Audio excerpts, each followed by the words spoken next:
युवा क्लबका खेलाडी मित्र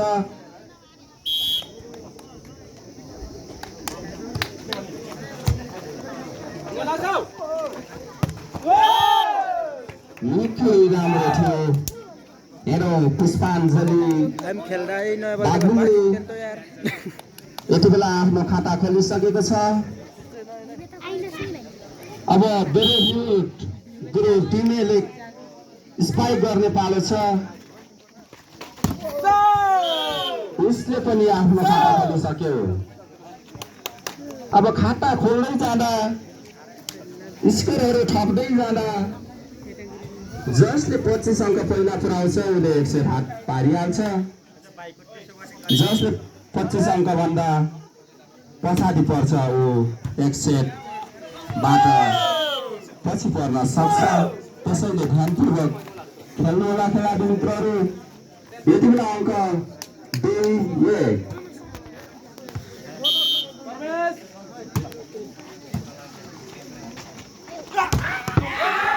निकै राम्रो स्पाइक गर्दै जर्सी नम्बर 4 उहाँको नामै काफी छ। स्पाइकको त के कुरा गर्ने।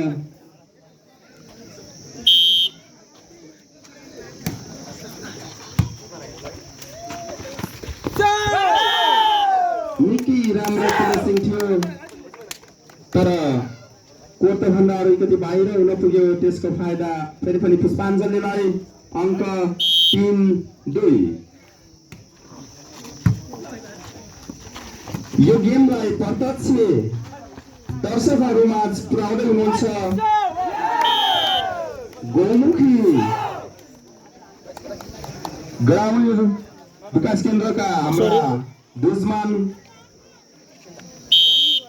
त्यसै गरी केदारहरूले यो खेललाई लाइभ गर्दै हुनुहुन्छ। पक्कै पनि दर्शकहरूले मनोरञ्जन लिइरहनु भएको छ होला। देश विदेशबाट हेरिरहनु भएको छ होला। तपाईँहरूलाई पनि गाउँमै भएको महसुस भइरहेको छ होला भन्ने हामीले निकै राम्रो स्पाइक गर्दै फेरि पनि पुष्पाञ्जलीले आफ्नो खातामा 1 अङ्क जोड्न पुग्यो। यति बेला अङ्क 5-2। निकै राम्रो सर्भिस गर्दै हुनुहुन्थ्यो तर पट्टीमा लाग्यो। नेट क्रस हुन सकेन। त्यसको फाइदा यति बेला ब्रेव गोर्खालाई। यति बेला अङ्क 3-5।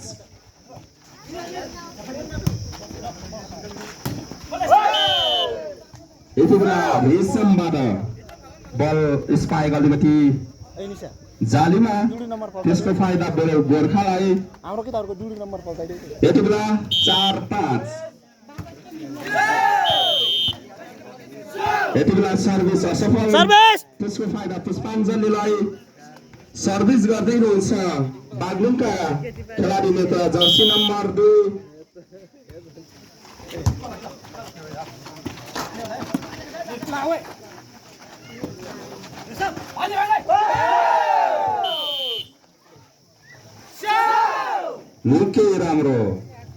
निकै राम्रो भोटिङ विपक्षतर्फ पनि थियो। पक्षतिर त हुने नै भयो तर अङ्क विपक्षलाई दिन मिल्छ। यति बेला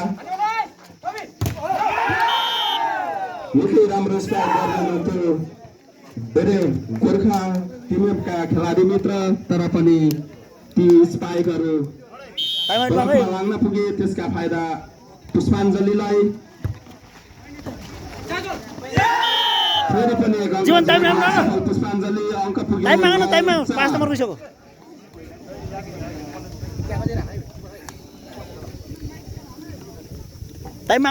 स्कोरले यति बेला निकै गोटिलिएको हामीले देख्न सक्छौँ। पुष्पाञ्जलीका खेलाडीहरू निकै ताकिएको महसुस गरिरहनु भएको छ होला। हाम्रो दर्शकहरूले पनि मुसु हाँस्दै हुनुहुन्छ।